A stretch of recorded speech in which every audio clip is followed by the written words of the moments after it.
Lubos ang pasasalamat ng ilang nakaligtas sa pagkahulog ng bus sa isang bangin sa Bontoc Mountain Province para sa kanilang pangalawang buhay.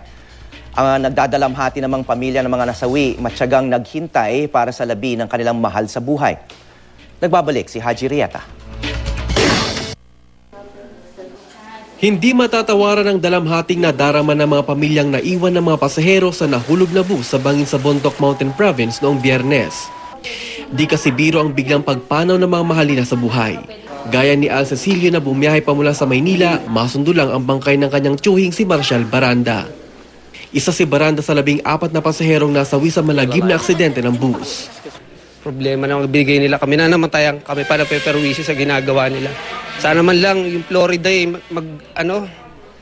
makipag-coordinate sa bawat pamilya, hindi yung kami naghahabol. Ang iba pang pamilyang nakakausap namin na matyagang naghihintay sa labas ng morgue, tanging pagtangis ang tugon sa amin. Sa Bontoc General Hospital kung saan dinala ang 33 na sugatan, mga umiyak sa sakit na tinamong sugat ang aming nakikita. Ang iba itinutulog na lang ang kirot na nadarama. Ganon pa man ang ilan pilit na bumabangon sa kabila ng trahedya, gaya ng Filipino-Austrian na si Bernhard Bechtold na magbabakasyon sana sa Kalinga. It was so fast that you couldn't react in time. I was very conscious. I think everybody was very conscious. And not like a nightmare. Just seemed very unreal. Nang puntahan namin ang accident site, halos manindig aming balahibo sa nadatnan namin. Wasak ang bus, nagkalat ang mga upuan, itsurang halos walang bubuhaying pasahero.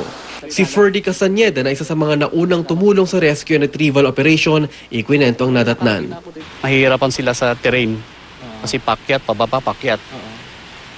Yung naka-spine board, mahihirapan yung mga taong buhat yung mga pasyente, yung mga injured. Yung buhay sa patay, halo-halo na. Saka napansin ko pa yung dalawang katawan na nahati na.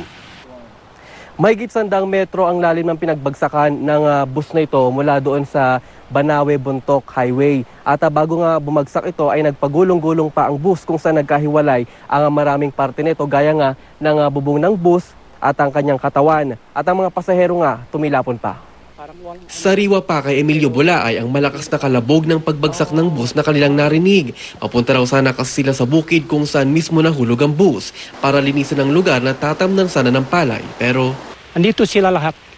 Sila yung patay na sa spot. Yan ang huling kinuha namin kasi yung unang-una yung buhay pa. grabe ba yung pagkabagsak na itong bus? Grabe. Hustisya ang hiling ng lahat. Gaya ng ilang kaibigan ng komedyanteng si Arvin Tado Jimenez. Siyempre, lalo na napaka-obvious nung nangyari, di ba? Pero parang today, gusto ko lang iuwi siya ng maayos kay Leia, iuwi siya ng maayos sa 4 niyang anak, iuwi siyang maayos sa buong pamilya niya. Just take him home. Gusto lang namin siya iuwi. Para sa mga naiwang kaibigan at mahal sa buhay ng mga pumanaw sa trahedya, nananalangin sila na maging matatag na haharapin ang pagsubok na ito sa kanilang buhay.